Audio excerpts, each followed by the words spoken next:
And so what we see is our guys do 40 hours, but they don't really want to do overtime or off-duty shifts like the older generations did, where they wanted to make as much money as possible. This new generation, it's not really about money to them for the most part. It's about quality of life and about purpose. And if you can help them find purpose in what they're doing, that's what they're motivated by, not money. And that's what's interesting about this generation, from what I see, is they're just not motivated by the money. And so you really have, for them to really tap into their work ethic, you've got to tap into their what they believe in, and make them feel like they're doing something good in this world.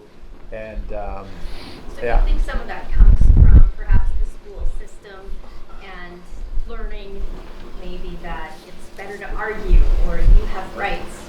Do you think part of that has to do with the problem today with the work ethic of our next generation? I think that's part of it. I think the other part of it is they have the accessibility to everything so fast.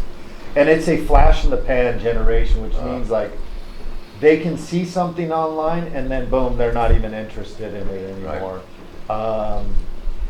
Everything's so available to them, so it's just they lose their interest really quick. That's what I'm most concerned about in law enforcement is they're coming into this profession and they're getting bored very easily, or within a few years they're like, I'm going to move on to something else. Yep. And we haven't helped because we've changed the retirement system. So the retirement system is 25 years, and you can't. And we've made it so far in the distance for them that they're not interested. That's not what their end goal is, like the old generations were. Well, on that note, the generations, you are a Generation X. Okay? I am a boomer. When this was in my book, Toyota trained me on the different generations because you must manage them differently. Yeah. And to know how they think, touching earlier on what you said earlier, the millennials and Zs, but millennials especially, more than money or overtime, they value their time, they value their friends, which I understand. Their time. You want to give a millennial a bonus? That's not like a boomer. Stick a $20 bill and they'll love it, right? Give a boomer a trophy or a blue ribbon, they love it. But a younger person, give them time off with their friends. Let them leave early from work, that type of thing. And it's so important to know the generations. As a side note here, Generation X. These are the leaders of our whole country right now, and I have a son who's a Gen X. Gen X are the last cynical they're the last workaholic generation. And they're also the most cynical generation. Gen X's were 1 foot in, 1 foot out of technology. You weren't born with it, but you evolved into it.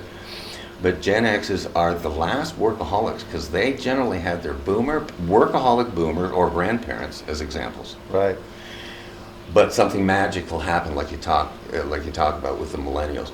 But Gen X's, they're also a very cynical generation, and I think this is where maybe a lot of the maybe cynicism or lack of attention span with younger people, but Gen X were cynical in that you watched your institutions disintegrate in front of your eyes.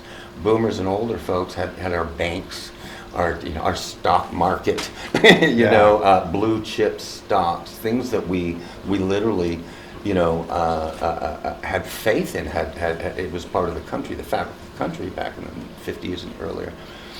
But your generation, Gen X, has watched really the implosion of that, and now are looking at the world with a combination of everything, a little cynicism, some hopes, and can you comment on that? Just being literally frankly, Gen X is really the problem because we're the ones that failed to teach the Gen Z and the millennials appropriately. We absorbed the hardships, right, and we didn't pass it on to the kids, and so they feel entitled, they feel special, they feel like everything should work out for them.